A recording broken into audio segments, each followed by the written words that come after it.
பிரியங்காவுக்கும் வசிங்கிற நபருக்கும் திருமணமாகி, இப்ப பிரியங்கா அவங்களோட முதல் திருமண நாள் திருமணத்துக்கு அப்புறமா கொண்டாட போறாங்க. இந்த ஒரு விஷயத்துக்காக கணவர் கொடுத்த ஒரு மிகப்பெரிய பரிச பார்த்துட்டு, பிரியங்கா பயங்கரமா எமோஷனலா ஃபீல் பண்ணியிருக்காங்களாம். ஏப்ரல் 28ஆம் தேதி பிரியங்கா அவங்களோட பிறந்த நாள கொண்டாடுறாங்க. சொல்லப்போனா 35 வயசு கம்ப்ளீட்டா இருக்கக்கூடிய பிரியங்கா, இப்ப 2வது திருமணத்துக்கு அப்புறமா கணவரோட சேர்ந்து கொண்டாடக்கூடிய முதல் பிறந்தநாள் இதுதான். திருமணமாகி சரியா ஒரு 10 நாட்களுக்கு அப்புறம் இவங்களோட பிறந்தநாள் வந்துக்கூடிய இந்த நேரத்துல, கணவர் வசி பயங்கரமான சர்ப்ரைஸ் கிஃப்ட்லாம் குடுத்து பிரியங்காவ அசத்தியிருக்காராம். பிரியங்காவ பொறுத்தவரைக்கும் அவங்க ரொம்ப சிம்பிளா இருக்கக்கூடியவங்க. ரொம்ப அதிகமா ஜுவல்ஸ், நகை இதெல்லாம் போட்டுக்கவே மாட்டாங்க. வீட்லயா இருக்கட்டும், அவங்க வீலாக் பண்ணும்போதா இருக்கட்டும், அதே மாரி அவங்க ட்ரிப்பு போகுறது, வெளில ஷூட்டிங்க்கு போனா கூட, எந்த ஒரு ரியாலிட்டி ஷோல கலந்துக்கிட்டாலும், ரொம்ப சிம்பிளா தான் மேக்கப் போட்டிருப்பாங்க. பெருசா அந்த அளவுக்கு தங்க நகைலாம் அவங்க போட்டு நம்ம பார்த்ததில்ல. ஆனா, இது எதுவுமே அவங்ககிட்ட இல்ல அப்படின்னு அர்த்தம் கிடையாது. எல்லாமே இருக்கு. இது எதுவுமே அவங்களுக்கு பிடிக்காது. எளிமையா இருக்கறது அவங்களுக்கு பிடிக்கும் அப்படிங்கிறத பல நேரம் அவங்களும், அவங்க அம்மாவும் சொல்லியிருக்காங்க. இந்த மாரி சிச்சுவேஷன்ல இப்ப கணவர் திருமணத்துக்கு அப்புறமா தன்னோட மனைவி பிரியங்காவுக்கு வந்திருக்கக்கூடிய முதல் பர்த்டேக்கு பயங்கரமான கிஃப்ட் ஒண்ணு குடுத்திருக்காராம். அதுல குறிப்பா டைமண்ட் நெக்லஸையும், அது போக கைகள்ல போட்டுக்கிறதுக்கான பல லட்ச ரூவா மதிப்பு இருக்கக்கூடிய தங்க வளையல்களையும் வாங்கி குடுத்திருக்காராம். இதெல்லாம் ஏற்கனவே பிரியங்காவுக்கு விருப்பம் இல்ல அப்படின்னு தெரிஞ்சாலும், இது நான் வாங்கி குடுத்தது. கண்டிப்பா நீ வெளில சில விஷயங்களுக்கு வரும்போது, ஒரு ஈவென்ட் அட்டெண்ட் பண்ணும்போது, இந்த மாரி நகைகள்லாம் நீ போட்டுக்கணும். அது என்னோட விருப்பம். இது என் பர்த்டே கிஃப்ட்ங்கிற மாரி சொல்லி தான் குடுத்திருக்காரு.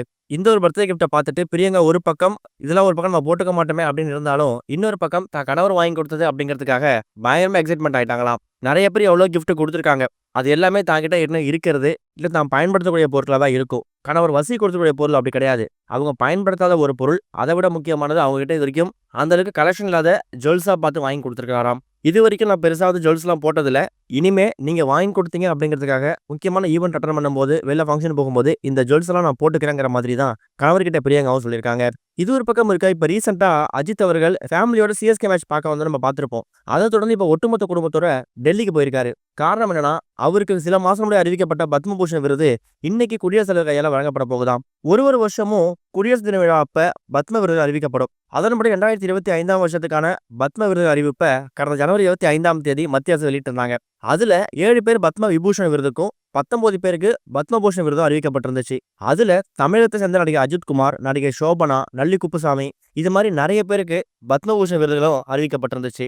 இந்த நிலையில தான் டெல்லியில இருக்கக்கூடிய குடியரசுத் தலைவர் மாளிகையில ஏப்ரல் 28ஆம் தேதி நடக்கிற விழாவுல குடியரசுத் தலைவர் கையால அஜித்குமார் அவர்களுக்கு இந்த பத்மபூஷன் விருது வழங்கப்பட போகுது. இதுக்காக தான் குடும்பத்தோட டெல்லி போயிருக்காரு அஜித் அவர்கள். அது சொன்ன போட்டோஸ் அண்ட் வீடியோஸ இப்ப ரசிகர்கள் சோசியல் மீடியா ஃபுல்லா ஷேர் பண்ண ஆரம்பிச்சிருக்காங்க.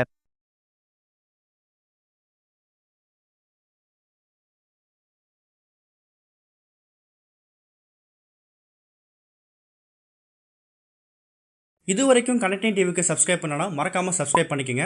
உடனடி அப்டேட்ஸ் பெறுவதற்கு நோட்டிஃபிகேஷன் பெல்லையும் கிளிக் பண்ணிக்கங்க.